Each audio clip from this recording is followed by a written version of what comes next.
ഇടത് ക്യാമ്പിലേക്ക് ഒന്ന് പോകാം. Ali Akbar Shah, good morning. സ്ഥാനാർത്ഥി ഇതാ സ്വന്തം നാട്ടിലേക്ക് നിലമ്പൂരിലേക്ക് ഇന്നത്തെ ദിവസം വന്നങ്ങോട്ട് ഇറങ്ങാൻ പോവുകയാണ്. വൻ സ്വീകരണത്തിനാണോ ഇന്ന് പദ്ധതി ഇട്ടിരിക്കുന്നത്? നാമനിർദ്ദേശ പത്രിക ഇന്ന് കൊടുക്കുന്നുണ്ടോ?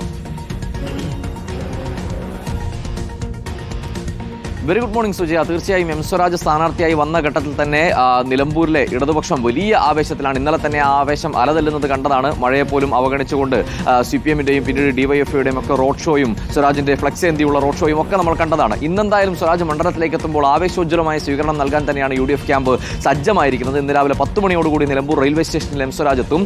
അവിടെ നിന്നും ഒരു സ്വീകരണം റെയിൽവേ സ്റ്റേഷനിൽ വെച്ച് തന്നെ ഒരു സ്വീകരണം നൽകും. അതിനുശേഷം ബൈക്കുകളുടെ അകമ്പടിയോടുകൂടി ഒരു റോഡ് ഷോ ആയി തന്നെ നിലമ്പൂരിലേക്ക് മണ്ഡലത്തിലേക്ക് ഏരിയ കമ്മിറ്റി ഓഫീസിലേക്ക് എത്തുകയാണ് ഇപ്പോൾ നിലവിൽ CPM പ്ലാൻ ചെയ്തിരിക്കുന്നത്, മണ്ഡലത്തിൽ LDF പ്ലാൻ ചെയ്തിരിക്കുന്നത്. അതിനുശേഷം ഉച്ചയ്ക്ക് 2:30-ക്കാണ് എം സ്വരാജിന്റെ ഒരു റോഡ് ഷോ പദ്ധതിയിട്ടിരിക്കുന്നത്. ആ റോഡ് ഷോ ഒരു ശക്തി പ്രകടനമാക്കി മാറ്റാനുള്ള എല്ലാ സജ്ജീകരണവും LDF ക്യാമ്പ് തയ്യാറാക്കിയിട്ടുണ്ട്. അതിൽ യുവാക്കളുടെ ഒരു വലിയ നിരയെ തന്നെ അണിനിരത്തി ഒരു ബൈക്ക് റാലി ഉൾപ്പെടെയുള്ള വലിയൊരു റോഡ് ഷോയാണ് ഇന്ന് ഉച്ചയ്ക്ക് 2:30-യോടുകൂടി പദ്ധതിയിട്ടിരിക്കുന്നത്. ഈ റോഡ് ഷോ മണ്ഡലത്തിലെ പ്രധാന ഭാഗങ്ങളെല്ലാം തന്നെ എത്തുന്ന നിലയിലേക്ക് കൂടിയാണ് ഇന്ന് പദ്ധതിയിട്ടിരിക്കുന്നത്. നിലവിലെ രാഷ്ട്രീയ സാഹചര്യത്തിൽ LDF-ന് അനുകൂലമാണ് മണ്ഡലത്തിന്റെ ഈ നിലവിലെ കാലാവസ്ഥ എന്ന് തന്നെയാണ് LDF-ന്റെ വിലയിരുത്തൽ. അത് UDF-ലെ പടലപ്പിണക്കങ്ങൾ, അൻവറുമായി ബന്ധപ്പെട്ട വിഷയങ്ങൾ, മതസാമുദായിക സംഘടനകൾക്ക് UDF സ്ഥാനാർത്ഥിയോടുള്ള വിയോജിപ്പ്, ഇതെല്ലാം LDF-ന് അനുകൂലമാക്കി മാറ്റാൻ സാധിക്കുമെന്നുള്ള വിശ്വാസത്തിൽ തന്നെയാണ് LDF ക്യാമ്പ് ഉള്ളത്. സ്വാഭാവികമായും 19 വർഷങ്ങൾക്ക് ശേഷമാണ് അരിവാൾ ചുറ്റിക നക്ഷത്രം ചിഹ്നത്തിൽ ഒരു LDF സ്ഥാനാർത്ഥി മണ്ഡലത്തിൽ വരുന്നത്. സ്വാഭാവികമായും നിലമ്പൂരുകാരനായ എം സ്വരാജ് തന്നെ വരുമ്പോൾ വലിയൊരു വിജയത്തിലേക്ക്, വലിയൊരു വൻ ഭൂരിപക്ഷത്തിലുള്ള വിജയത്തിലേക്ക് എത്തിക്കാൻ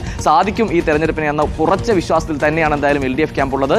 എന്തായാലും എം സ്വരാജ് മണ്ഡലത്തിലേക്ക് എത്തുന്നു, മണ്ഡലത്തിന്റെ വിവിധ ഭാഗങ്ങളിലേക്ക് എത്തുന്നു. സ്വാഭാവികമായും ഇന്നത്തെ റോഡ് ഷോ തുടങ്ങുന്നതിന് മുൻപ് നാമനിർദ്ദേശ പത്രിക സമർപ്പിക്കാനുള്ള ഒരു നീക്കമാണ് ഇപ്പോൾ LDF-ന്റെ ഭാഗത്തുനിന്നും ഉണ്ടാകുന്നത്. അതിനുള്ള ശ്രമം തന്നെയാണ് ഇപ്പോൾ LDF-ന്റെ ഭാഗത്തുനിന്നും ഉണ്ടാകുന്നത്. ഇതിലൊരു വ്യക്തത അല്പസമയത്തിനുള്ളിൽ തന്നെ വരികയും ചെയ്യും. എന്തായാലും ഇന്ന് ഉച്ചക്കത്തെ 2:30-ക്കുള്ള റോഡ് ഷോ ഏറ്റവും ഗംഭീരമാക്കാൻ, ഏറ്റവും കളറാക്കാൻ സജ്ജമായി കഴിഞ്ഞു മണ്ഡലത്തിൽ LDF. സുജയ.